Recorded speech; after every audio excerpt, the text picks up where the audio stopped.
Warning, the following program has been rated T for truth. You can't handle the truth. Oh, we think you can.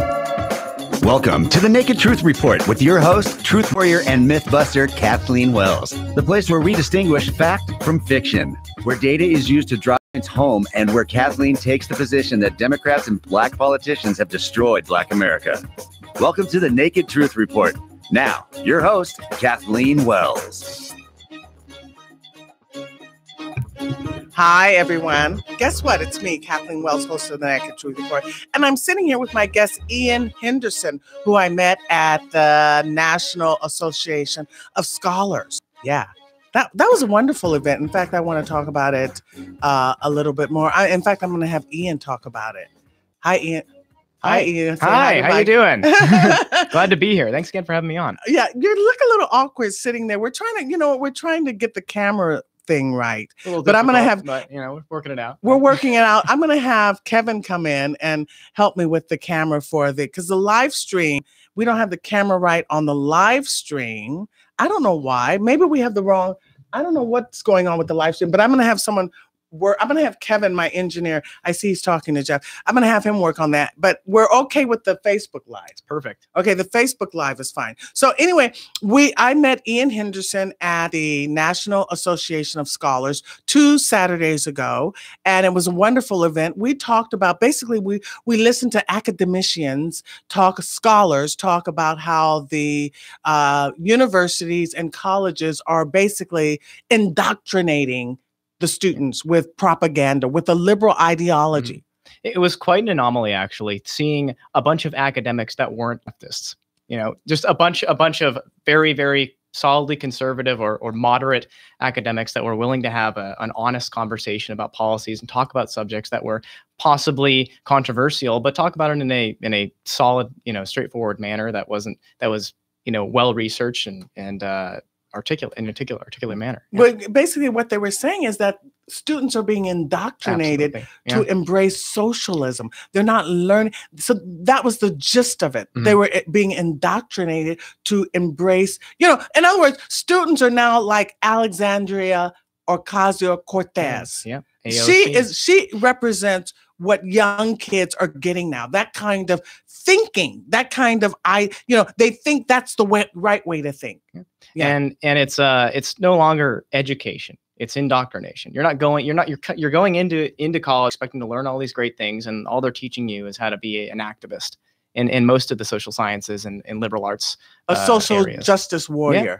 That's what it is. Yeah. Yeah. So anyway, one of the things that, and Ian actually, he's an alumni of UCLA. So we have that in common. Yeah. Go Bruins. And he sent me some articles. He's a political consultant and an opinion writer for, what is the name of the? So American Greatness is one of them. And I've also been published in the Epic Times. Times and American Greatness.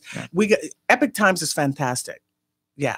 So, and one of the articles that he wrote, he's well versed, well informed, very, how do I want to say, he knows what he's talking about when it comes to immigration. And that's why he's able to write articles on it. So one of the articles is what America can learn from Japan's immigration system. And the other one is the Democratic Party is killing itself. That's a good one I read. And there's a third one is why building the wall is the humane thing to do. But before we get specifically to him discussing these articles, there's something that I want to read to my listeners. So Dr. Claude Anderson, everyone knows that Dr. Claude Anderson is my mentor. Right. He's my mentor. That's how I learned about you. You folks know, my truth warriors know that I used to be a Democrat. I voted for Obama one time. And in fact, when I had my show at KCAA on KCAA, AM 1050, I think it is, KCAA, I was a Democrat. In fact, they would even re-air my show on the Progressive Voices channel on TuneIn. The Progressive Voices channel is the same. Excuse me. The Progressive Voices channel are the same folks that used to have Air America, where Rachel Maddow got her start. So yeah, I used to be a Democrat, and even some would say a progressive. I graduated from Berkeley. What do you expect? But so anyway, But, you know, once you start seeing that there's no progress happening for Black Americans, despite the fact that we've been here 460 years, despite the fact that we've been voting Democrat for, no, yeah, we've been voting Democrat for 5 decades, and then you're not seeing any progress. And then you see they're leaning toward, and then when you start learning about immigration, which I did learn from Dr. Claude Anderson. And so Dr. Claude Anderson became my mentor on immigration. And he has all the data and all the accurate political history, which is rare. You don't find people who have data and accurate political history. Oh, wait, I think I'm supposed to turn this way. Okay. I don't know why I couldn't figure that out. I just... It's okay, I won't tell anyone. Was that, I mean, it's like, you know, anyway. So I actually turned the camera right for the YouTube live stream. YouTube live stream. Can you imagine? They were looking at... You got a good look at your bag. They were looking at at my bag. But anyway, so what was I saying? Oh, so before we get to the articles that Ian wrote about immigration, he knows the information. He's well-versed. He knows, he studies it. I wanted to read a little bit of a memo. It's not a long, I'm not going to read the whole thing. I'm just going to read maybe 2 paragraphs of a memo that Dr. Claude Anderson wrote about how immigration harms Native, Blacks, and urban opportunity. Oh, wait, how immigration harms Black Americans. I'll leave it at that. And so I want to just read a couple of paragraphs so that you guys have a sense. Are you out there listening? Say yes. No? Yes. Yes. Okay. So this is written by Dr. Claude Anderson. It's a memo. It's a few pages. I'm just going to read a few paragraphs. Executing immigration policies without mitigating the negative impact that those policies might have on Black Americans is illegal and unconstitutional. The 13th Amendment to the U.S. Constitution, enacted at the end of the 1860 Civil War, mandated that Black people be treated in all manners similar to whites. Since then, 6 succeeding generations of immigrants have been fast-tracked into full American Dream membership and benefits over Black Americans who remain the nation's official underclass. And this is, you know, isn't that interesting? You know, I just want to make this little side note right here, because you see the DACA folks, they call them dreamers because they deserve the American dream. Meanwhile, Black Americans are relegated to an underclass. You know that's true when we're 40% of the homeless in Los Angeles, right? So anyway, getting back, now this is the second paragraph. So the DACA folks are dreamers. You see, the American dream, MLK's I Had a Dream. What did the DACA folks do to become dreamers?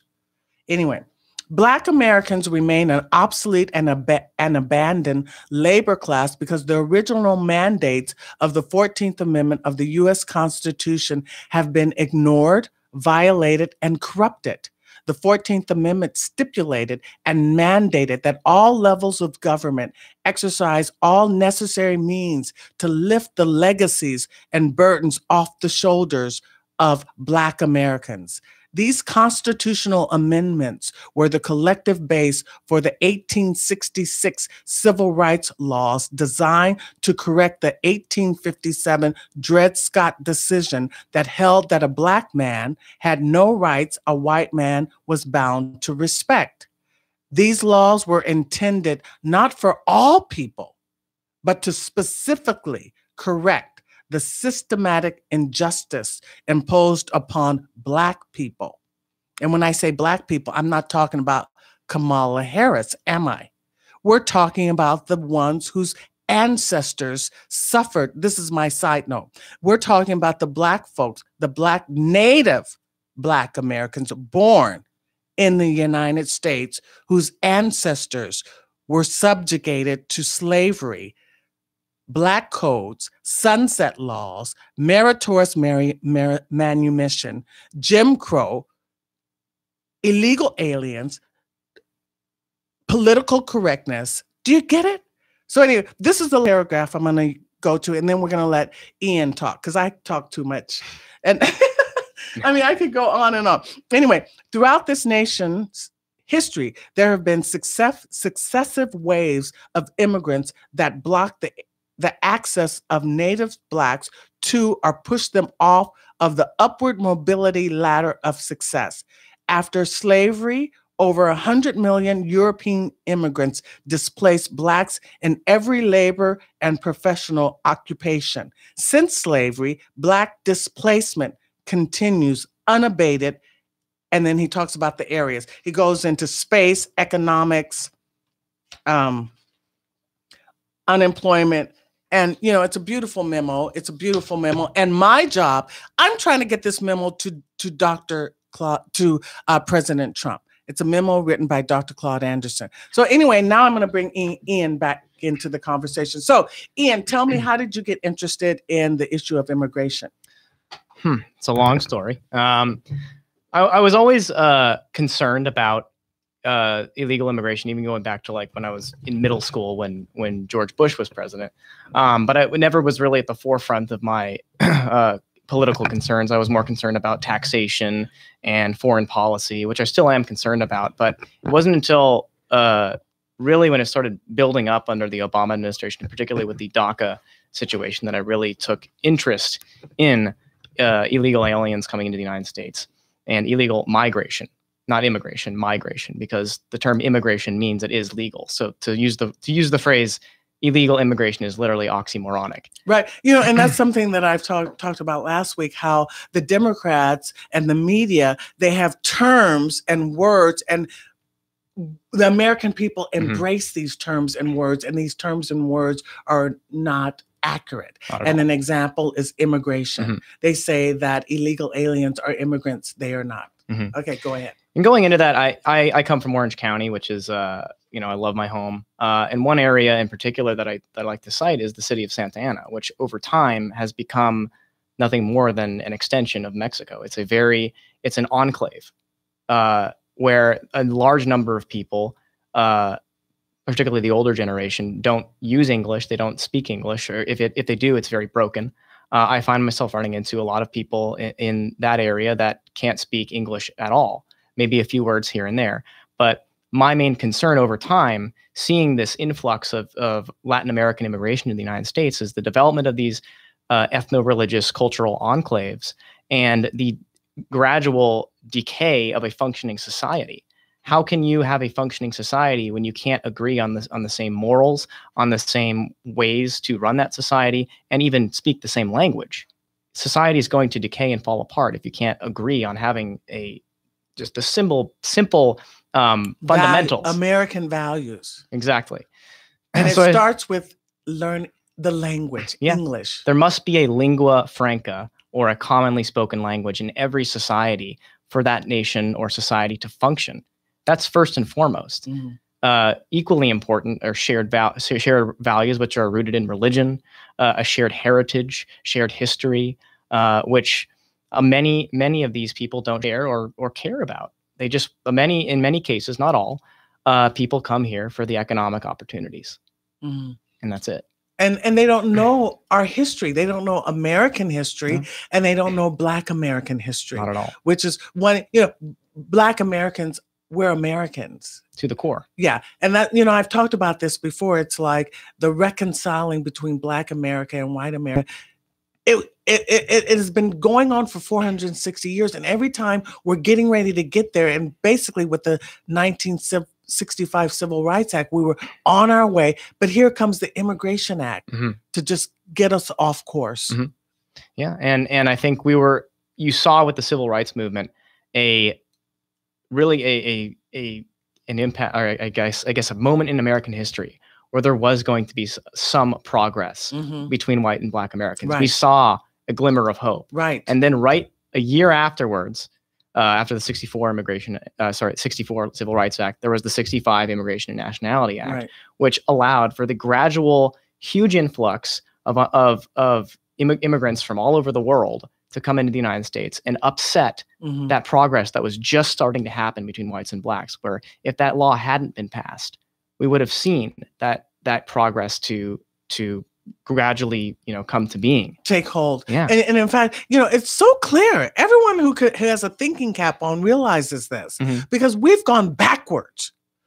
How can a group of people be in a country 460 years and be 40% of one of the most liberal cities in the United States, Los Angeles, and be 40% of their homeless? It's unacceptable. It's unacceptable. It's unacceptable. And, I think Ann called, and how can you call, this is Obama. What did he do? He executed an order for DACA. And they get free college education. That's what Kamala Harris said this morning when she was announcing her run for the presidency in Oakland, which used to be for decades a Black city, is now immigrants and liberals. This is crazy. And I know, like when you go to DC, the people that you see homeless living on the street are Black Americans, folks.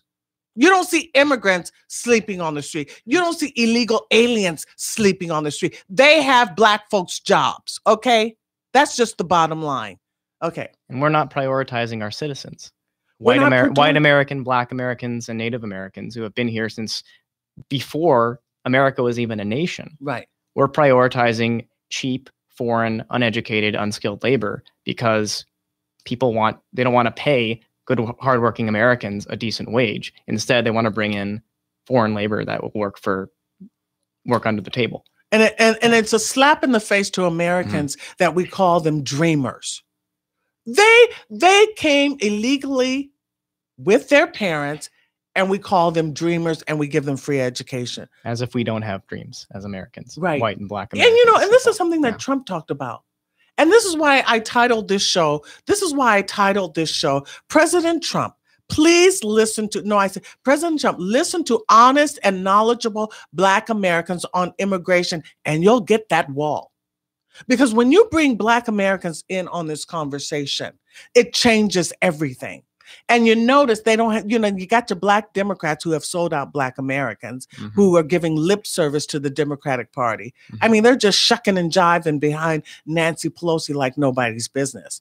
But you don't see Black Americans who sound like me or who sound like Dr. Claude Anderson or who even sound like Candace. We're not really out there enough or broadly or in front of President Trump. We need to get in front of President Trump because, we're going to lay down the gauntlet, so to speak. Is that the expression? It is. It's a great expression. Is that I'm gonna like lay it down. It's like, hello, I would get me in front of some of these folks, like Roland Martin and Angela Rye and Joanne Reed and Nancy Pelosi and Chuck Schumer. Chuck Schumer, who started his career pushing out Black residents of Brooklyn. Get me in front of these folks. But I can't wait. But I don't know if I'll get in front of them. But anyway, you should. In my dreams, nobody. In my dreams, I'm having a battle with Nancy Pelosi, but it will be a knockout punch because immediately I'm going to go straight to the jugular. You have destroyed Black America, and the epitome of racism, white supremacy is the destruction of Black America. Okay, I'll let you go on and talk, Ian. Well, firstly, you're 10 times more articulate than Nancy Pelosi, so I think you'd easily defeat her in I don't have dentures. I don't have dentures. Ooh. Yeah. Well, I guess going into one of my articles, the first one, which one did you have there? The Democratic Party is killing itself. That one was an interesting one. In fact, Real Clear Politics published that on their front page on July 4th. So I was pretty shocked to hear about that. And I got a lot of people agreed with it, and I got a lot of flack as well. So basically what I said in that article was over time, the Democratic Party is continually over time embracing this concept of multiculturalism and diversity, when in reality, it doesn't work at all in any sense. How can you have deeply rooted religious groups, deeply rooted ethno-religious, cultural, linguistic groups that have very different concepts of morality, very different concepts of how to run a society, throw them all together and assume they're all just going to get along and have kumbaya? Mm-hmm. It goes against human nature. And what I'm seeing, and I cited different countries that are running into this issue as well, is ultimately while the Democrats are enjoying these different groups voting for them at the time being, over time, they will turn against each other because they're not going to have those shared values. And over time, you're going to see the development of ethno-religious based political parties develop. And an example of that, there's a party in the Netherlands that has a couple seats in the Dutch House of Representatives called the Denk Party. They're a Turkish minority interest party that have direct ties with the government of Turkey. How is that acceptable in the Netherlands, in Europe? Exactly. They're acting on behalf of a foreign power within the government, within the parliament of another nation. You also have that in Malaysia, a Chinese minority interest party in Malaysia, acting on behalf of the Chinese groups that are the Chinese diaspora that are living in Malaysia, when they're not the native people of that nation, but they're demanding special rights. And you're going to see that over time, and there's going to be conflict. You're already seeing it. When for instance, I want to say like Kamala Harris, she's for everything and everybody. That means you're for nothing. Exactly. So in other words, she said, I'm for, white women, she said this in Oakland, LGBT, transgender, there's some other kind of trans stuff. She said, I can't remember. It's a new one every day. Yeah. She's like for everyone, and these are conflicting interests. We're supposed to all be Americans. Period. And the reason why I talk about Black America is because I believe it's about Black America and white America, and then you can put Native Americans in there, and that's it. It's because it's hundreds of years of this and these three groups reconciling, and we can do it. But instead, what happened is you pile on top of these three groups all these other groups, and they're fighting for their interest. So it becomes a complete and utter mess. And it creates divided loyalties between the people that are living, people that are living here and the homeland of their ancestors. And like you said about how, I see that here, how people, they don't even try to learn English. Pro English is a sponsor of the show. They don't even try to learn English. And, this is unacceptable that people, and this is something that Terry Anderson talked about in the 90s, that you have job advertisements that say, this is why we have so many. When you have so many, they change the dynamics, the fabric of a society. So many, we have 12 million, maybe even 20 million illegal aliens, if not more. And they all don't speak English. So it's like they are galvanized. Is that the term I'm using? Or it's like they're in their own area, and it's like they have an entitlement to ask for people who speak Spanish as a requirement to work in McDonald's. It's just become in the borders of our own nation. And kind of going into if we're good on time, going into my other article. Right. What America can learn from Japan's immigration system. Right. I spent a lot of time in Japan. I speak Japanese. My fiance is Japanese. And being there made me realize how strict they are about people that come to their country, how restrictive they are about immigrants coming in their country. On average, it takes about 15 years to get citizenship in Japan. And they don't allow for dual citizenship as well. They say you have to pick one. And all the documentation through the citizenship process is only in Japanese.